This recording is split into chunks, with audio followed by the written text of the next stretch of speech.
Ask ourselves, what indeed is compassion? A Buddhist definition of compassion states, the heart that trembles in the face of suffering. This seems to be the way that the word is used here. It seems to be like an adjective, like it's describing something. But in Webster's dictionary, compassion has characterized as the ability to be a noun, a verb, an adjective, and an adverb. So the Buddhist definition describes a feeling and awareness. It's kind of like an adjective. But what if compassion in the face of suffering cannot remain an adjective and still be compassion, but it must become a verb as a caterpillar does a butterfly? So it's a call for action. What are your thoughts on the butterfly effect? It continues.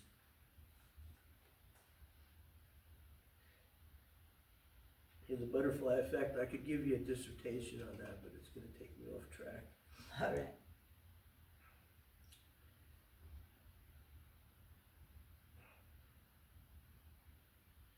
So in this situation, when we see things going on in the world, and there are always things going on in the world that are difficult to feel, difficult to imagine, difficult to understand. But we have three choices. When we see something happening in front of us, we can turn away so that we don't have to feel something. And so as not to have compassion. Because to have compassion means to feel.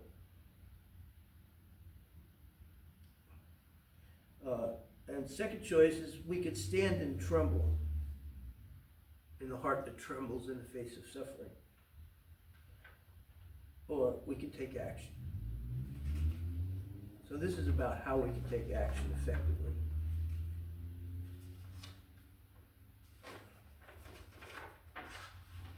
We're going to silence the Palestinians, fundraise, and this will, overnight, first country that does this, other countries are going to follow. In fact, they're going to compete with each other to be able to have the notoriety of being recognized as humanitarian countries. And so the Palestinians become the most sought after commodity. You know, this Palestinian refugee problem is there's a huge refugee problem. You know, there's climate change, there's collapse of food systems, you know, there's climate refugees. You know, in studies of the Holocaust, a study that I checked out of the Holocaust, it described that people who cooperated with each other, it was called organizing. And if you organized like a group of people that work together, you know, as opposed to people fighting each other, stealing each other's shoes, stealing each other's clothes, stealing each other's bread, right? Those people had a lower survival rate than the people who organized, who cooperated with each other, who had one piece of bread and shared it among 8 people. They had a better chance of survival. And this is a little microcosm of the world that we're in, because as the refugee problem continues to emerge, right, are we going to be the ones hoarding our piece of bread? And no, we can't let those people in because, you know, we don't have enough food, right? Because that kind of mental mindset is going to end in, it's not going to end well.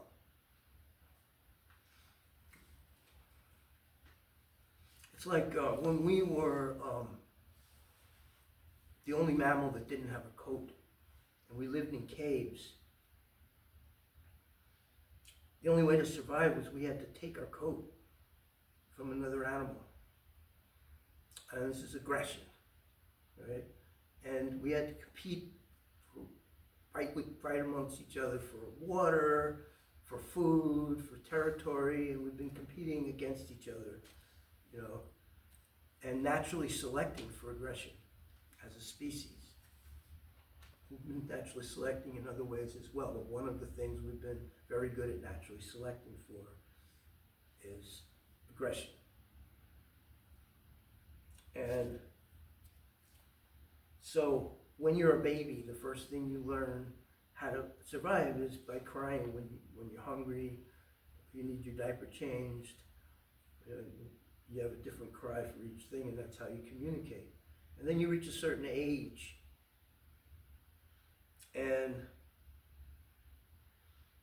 if you're still crying to get your way, it becomes a disadvantage. And so you have to unlearn the very thing that you learned how to survive virtually overnight.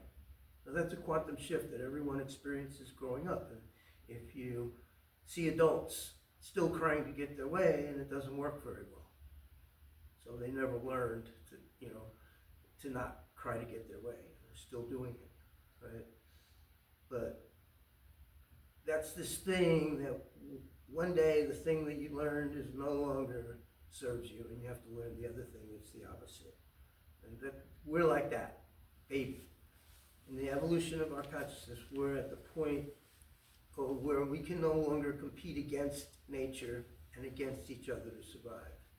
Because if we continue to do that, we're going to destroy the environment, the habitat where we live, and we're going to destroy each other. And we're going to escalate to wars out of control. So we need to learn this other behavior, which is cooperation. Just like they had to learn that to survive in the concentration camps. That's us. We're in the concentration camp.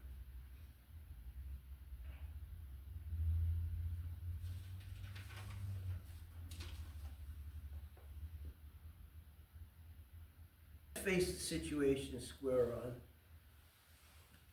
In 1948, when the UN recognized the state of Israel, it was a solution to the Jewish refugee problem, but it was unsustainable. We've already talked about that.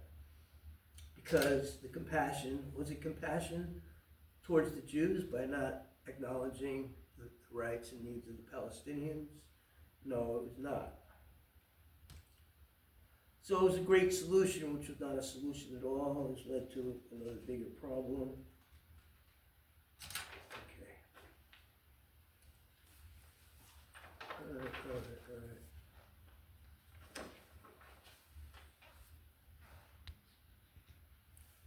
So when you hear this rhetoric, the Palestinians don't want to leave Gaza. It's like, it's absurd. So to tell someone who can't leave that we understand that they don't want to leave, it's absurd. And we had Kamala Harris came out and said at one point, there will be no forced expulsion of Palestinians from Gaza. That's like saying there will be no forced expulsion of prisoners from prison, or saying that the prisoners don't want to leave the prison.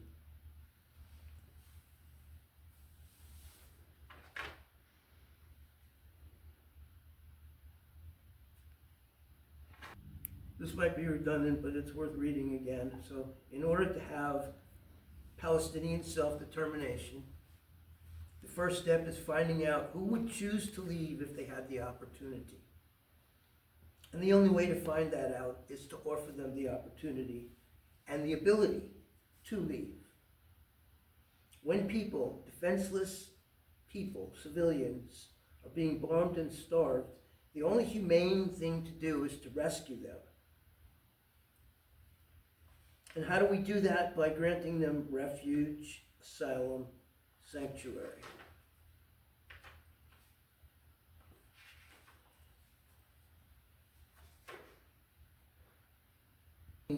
We can't do that because it would be helping Israel carry out the ethnic cleansing of Gaza. It's showing that whoever's saying that is on the side that is polarized against Israel and fixated in a lose-lose scenario where it's so important for someone to be wrong so that someone else can be right. Is it more important than the lives of those people Is it more important than preventing the Israeli-Palestinian conflict from escalating into a regional conflict, otherwise known as World War III, or potentially a nuclear exchange or a global conflict? Is it? Now, here's another idea. Your own neighbors don't want them. Why should we? And we've already discussed that. The fact is that Egypt, Lebanon, and Syria already have received their fair share of Palestinians.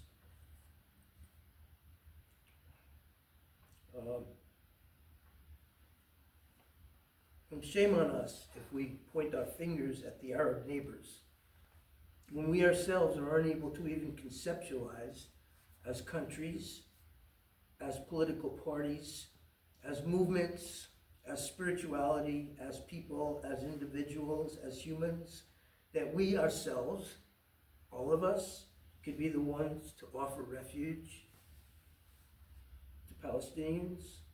We as the world on beyond the Middle East and the Arabic world. We can do more than demonstrating and resolving and demanding. We can solve the problem, and we must solve it because it's not just a problem between Israelis and Palestinians. It's a problem for the whole world. And it is only the whole world working all together that can and will be able to solve it. That's why they've never been able to resolve this, is because it's always been treated as an Israeli-Palestinian conflict. It's not. It's a global conflict. It's not about these people, those people. It's about all humanity, not just Palestinian refugees, but climate refugees. And, we need to have a process as this goes on.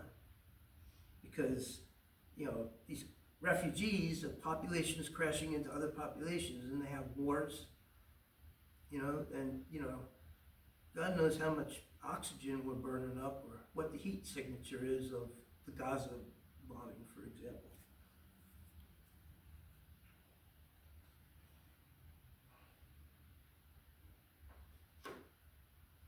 So, we start with the ones in need of immediate medical attention, and that's at least 100,000 right there. And so why haven't the enemies of Israel already been doing this beyond the immediate Arab world? And why aren't the friends of Israel doing this? Well, neither of them can see it because everyone's picking a side, deciding which side they're on. And that makes you blind to the solutions. You can't see the solution if you're looking at it from this side or this side. You have to see both sides, and you have to have compassion for everyone. Not just Palestinians, but you can't be pro-Palestinian and anti-Israel. And then I hear people saying Israel this and Israel that. So is it more important to demonize Israel? Is it more important than your own existence?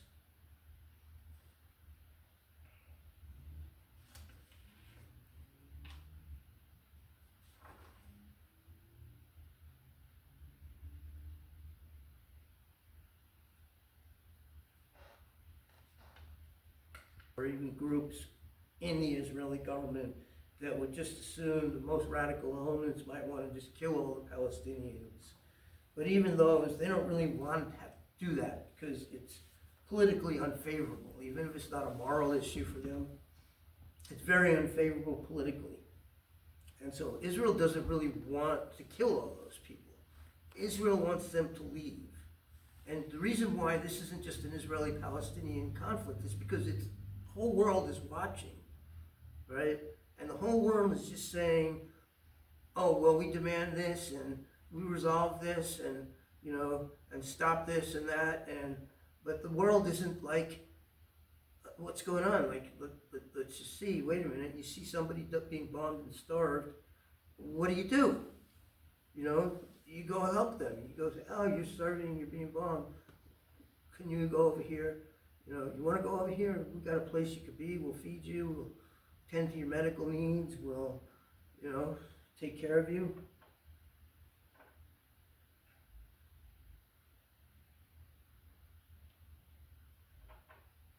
So it's all posturing. Where's the compassion? You know, the compassion is only one thing. It's only one thing. If you have compassion for people, then you reach out to them. You don't just stand around saying, oh, this and that about it. Mother Teresa said that pure religion is to take care of the widows and the orphans. Mother Teresa, in her book on compassion. Exactly. Exactly. So all these rationalities, we can't help the Palestinians because that would be helping Israel.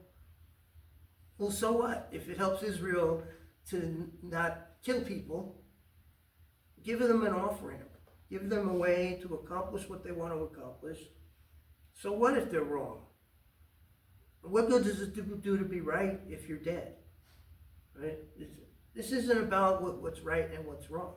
It's about what is the compassionate thing to do. And it's not just about what is the compassionate thing to do for the Palestinians. It's what is the compassionate thing to do for the Israelis. And it's the same thing.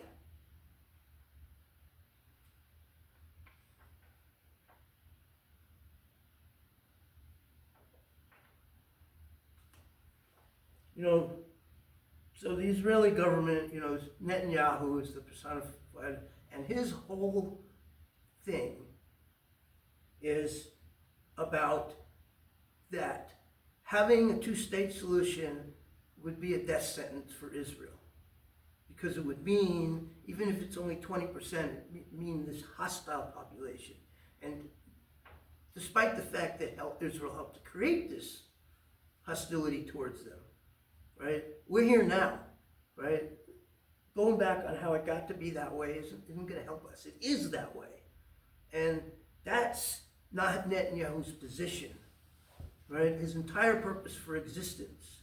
You know, I've heard his interview of him, and you know, rhetoric says, oh, he just cares about himself, and whatever's good for Netanyahu, you know, is what he does. He's self-serving. I don't agree with that at all. He has a fundamental belief that the two-state solution would be detrimental to the existence of Israel. And he'll do anything to stop that. He's a radical fundamentalist, right? But I'm sure he'd be tickled pink not to have to kill those people and still accomplish what he's trying to accomplish.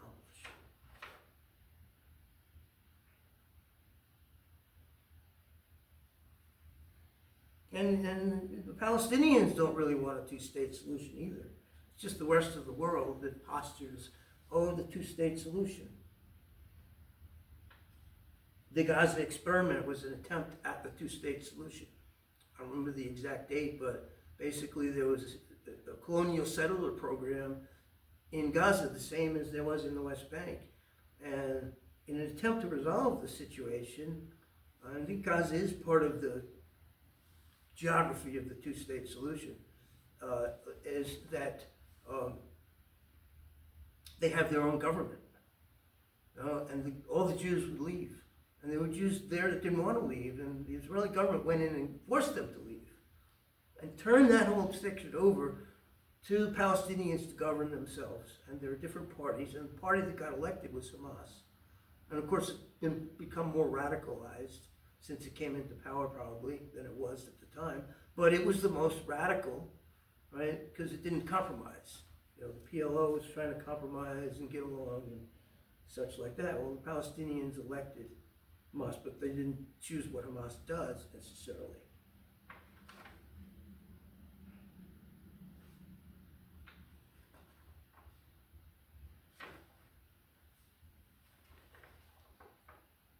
Brown postulates, professes, and demands a two-state solution.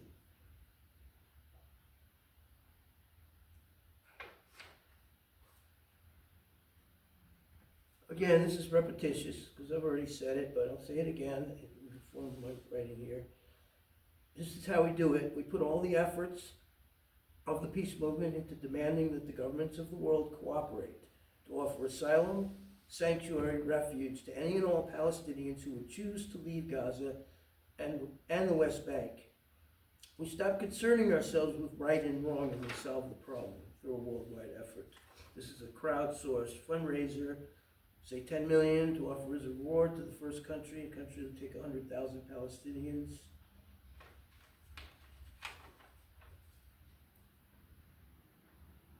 Sees an alternative to their problem, which is what they consider to be their problem, is how they're going to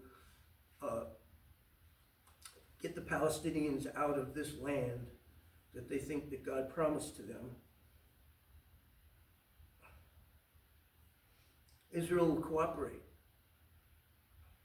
Israel would do very well to put its entire effort after what's happened into facilitating the process of whoever wants to leave. So they have to be processed. So let's process 100,000. Let's process 1,000 a day. So 100,000. That's 100 days. 200,000. 200 days. So 1,000,000, 1,000 days. 2,000,000, 2,000 days. How many years is that? Right? This situation can go down the road, being gradually resolved over a period of 10 years, and Israel should be happy if 1,000 a day are leaving. They could be like, okay, as long as 1,000 a day are leaving, we'll just let that happen, And once nobody wants to leave anymore, we'll go back to our bombing. Well, that could be a long time, and 9, 10 years down the road, a lot of things could change.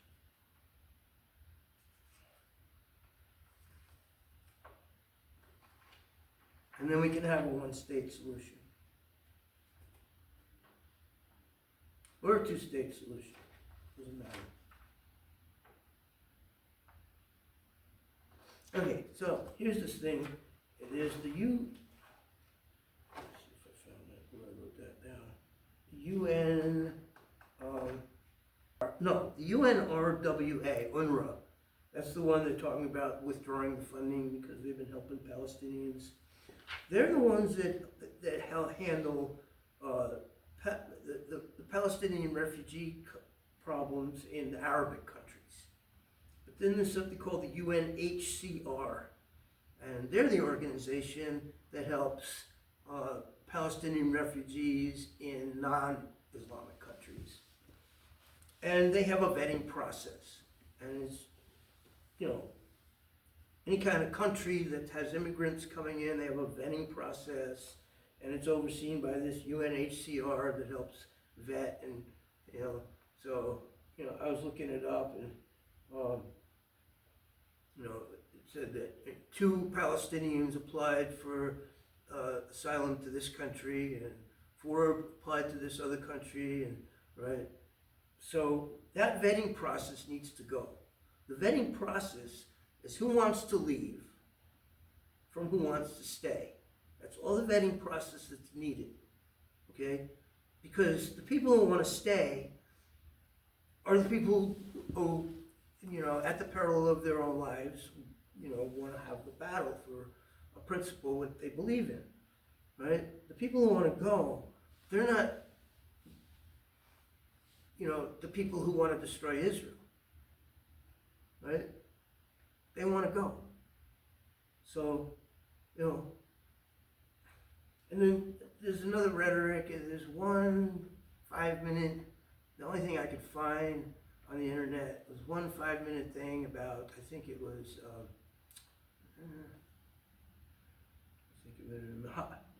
Denmark, right? So Denmark in 1990 something admitted 300 and something Palestinian refugees, and this particular video says, oh, it's a bad idea for anybody to have Palestinian refugees because they're bad people, and there was a 64% crime rate of the people that went there, but it doesn't say anything about what kind of circumstances they faced or anything, So to make that kind of judgment of human beings and say, oh, they're no good, we don't want them,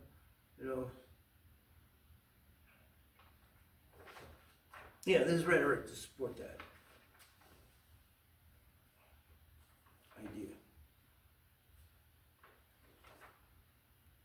itself, I say, right, or it's similar. What happened in World War II was there was a dividing line. It was called the Wannsee Conference. And that's where the decision called the final solution was made, right? From that point on, the process was genocide. Before that, and, the simplified version of history that we're given is, the Nazis, Hitler wanted to destroy all the Jews from the beginning. Well, actually, if you really take a closer look, you'll see that, the first thing Hitler did when he came into power in 1932 was fund a colonial project to create a Jewish state in Palestine, Israel. And so what it was ethnic cleansing through forced expulsion, and the way to accomplish that involved a lot of killing. Because the first thing you had to do was to make it very unpleasant for Jews to be in Europe so they would want to go somewhere else. And once you accomplish that they want to go, they want to leave, then they have to have a place to go. And so I'm not going to go into detail, but Great Britain made an agreement called the Balfour Declaration in World War I and didn't honor that, letting the Jews into Palestine. The United States allowed 997 Jewish refugees for the entire duration. They were held in a camp at Oswego, New York. Even the ones that had relatives, they were kept in this camp for the duration of the war. That's it, 997. Well, there were roughly 12 million Jews in Europe, by some estimates.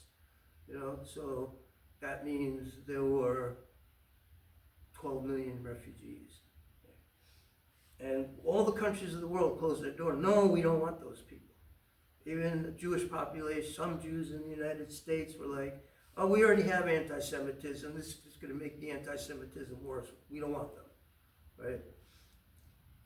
All the countries shutting their doors, right? By that time, the Nazis had them all round up, expecting that they were going to leave, expecting that at some point, as they kept upping the ante and making it more and more unpleasant and creating this suffering in the face of the world, for all the world to see, that the world was going to take compassion and receive these people and they'd be able to leave, right? Well, when that didn't happen, they had them all rounded up in camp, destroyed their livelihood, right? And what were we going to do? Feed them? And then that's when the Wannsee Conference was, what do we do? Right? So from that point on, it was genocide. Before that, it was forced expulsion, ethnic cleansing through forced expulsion. And it was the world, the greater world, that didn't want to allow these people to come, to have anywhere to go, that contributed. So you can't just say it was this, right? Because, the Nazis were actively complicit in what happened, and the rest of the world was passively complicit. We didn't know then. We didn't really know what was happening to the Jews exactly, and we didn't know what was going to happen to them. But we can see very clearly what's happening to the Palestinians right now. And so it was a lesson for humanity then that we failed, and it's a much bigger lesson now. Because now we know what's going to happen to those people, what's happening to those people right now. And we're still having the same rhetoric. We don't want those people because they're bad people, or they were raised on hatred, or they were taught hatred, and we don't want those kind of people,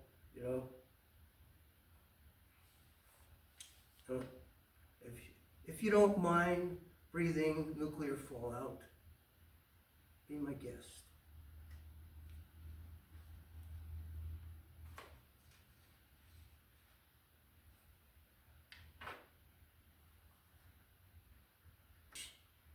Is the Grand Canyon opening up between the Jews, where they're either on one side or the other, splitting the Jewish world, and the Palestinian diaspora, you know, we could say, oh, that's a really bad thing because those people have rights.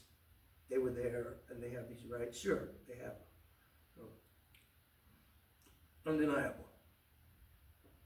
But when the Chinese invaded Tibet, for example, it created the Tibetan diaspora, which brought Buddhism to the world. So, and when the Romans drove the Jews out of Palestine, it created the Jewish diaspora. The Ashkenazi were the ones who were scattered, and you know they've interacted with the world. There's a lot of things that came out of that. You know, not all good things, not all bad things, but it's part of the process. You know, nature has two priorities: continuity, right? Which is where, you know, you want to have continuity. You know, Jews only procreate with Jews, right? Black people don't want to be with white people, stuff like that. That's continuity. But nature also requires diversity. And so those are two things that nature needs. You know, when you have too much continuity, then it becomes like inbred, and you need new genetics, right? And whenever there's a hybridization, you know, if you ever grew pot plants, you know that when you cross an indica and a sativa, then it stimulates, it makes a plant that is more going to grow bigger, faster, right? So there's that.